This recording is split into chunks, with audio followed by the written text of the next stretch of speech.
Hindi ho isang kampo lang ang nagreklamo, mga kababayan. Pati po ito nga rin sinasabi ni Lacson, siya rin nakatanggap. Oh, di ba? Sus, Ginoo kayo, oo. Oh. doon sa BICAM report na may mga blanco. Nako, So, doon pa lang sa ginawa ng Senate, medyo may problema na kasi blanco. malaking problema. Kung ang balikan ko yung kung ang pag-fill up ng mga blanco ay nangyari sa pag-enroll ng doon sa enroll bill, ang kasalanan nasa House. Yo. Pero kung naipasa yung enroll bill na i-transmit sa Malacanang na may mga blanco pa rin, eh sino na nag-fill up ng mga blanks? Eh di, malamang yung DBM. Nako. Or kung sino man yung mga ahensya pa na bago isumiti sa Pangulo para pirmahan yung mismong GAA, eh napilapan, pero ng executive branch. Mas anomalous yun kasi ang executive branch hindi pwede mag-amyenda. Pwede na mag-veto, mag-line item veto, pero hindi pwedeng ibahin ng Malacanang kung ano yung So sabi ko nga sa inyo, di ba, isang araw, naku, hindi kaya merong mga magkakakutsaba dyan? Hindi natin alam. Kasi sabi ko nga malamang siya, alam naman natin si Marcos, pa-relax-relax lang.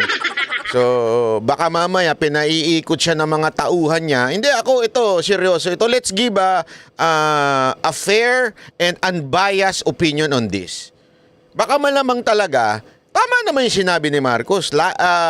Malamang sasabihin niya, lying si Duterte kasi ganun yung tanong sa kanya. Ang problema lang, sana man lang, Pangulong Marcos, sinigurado nyo muna yung tanong, yung sinabi, kung totoo bang sinabi ni Duterte. Hindi ho sinabi ni Duterte na ang pinirmahan ninyo ay blanco. Walang sinabi si Duterte gayon. Okay? Ang sinasabi dito, mula doon sa ratifikasyon na enroll bills, doon blanco. Kaya nga ang tinatanong, di kaya meron sa DBM o sa Finance Department na nag-fill up niyan? Which is illegal daw. Okay? So, bago pinrint.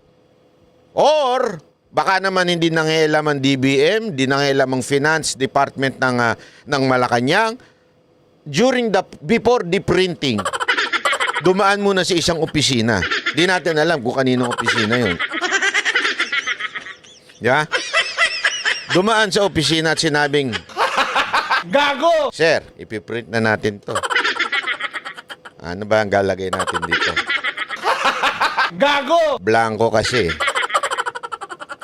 Siguro, sabi sa atin, kayo nang bahala, fill in the blanks.